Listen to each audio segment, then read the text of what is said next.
In today's video, I'm going to teach you how to find the chart of accounts in QuickBooks and change an account number. This is an essential skill for managing your finances effectively, whether you're running a small business or just keeping track of personal expenditures. So let's dive right into it.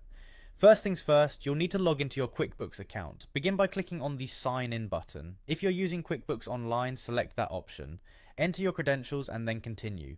It's crucial to ensure that you're logging into the correct account, so double check your details if necessary. Before proceeding further, I'll mention a quick tip. Make sure that the account numbers are turned on in your settings. You can do this by navigating to Settings, then Advanced, and finally Chart of Accounts. This is an important step because having account numbers turned on will allow you to make the changes you need easily.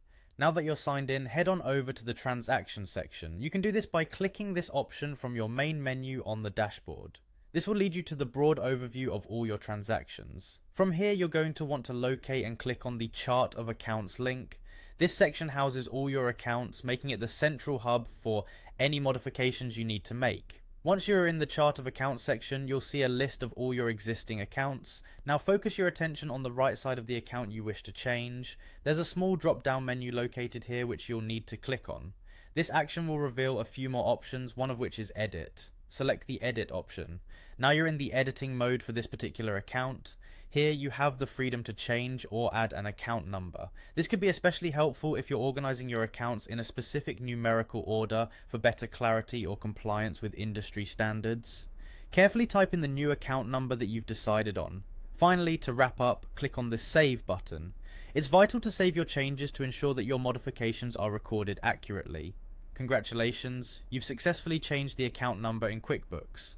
This process simplifies keeping your financial accounts organized and accessible and helps you tailor your financial reports to better suit your needs. It's a straightforward process but makes a world of difference in maintaining efficient financial management. So, there you have it, how to find and adjust the chart of accounts in QuickBooks. This essential skill will undoubtedly aid you in your financial management journey. Thank you for watching and we'll see you in the next tutorial.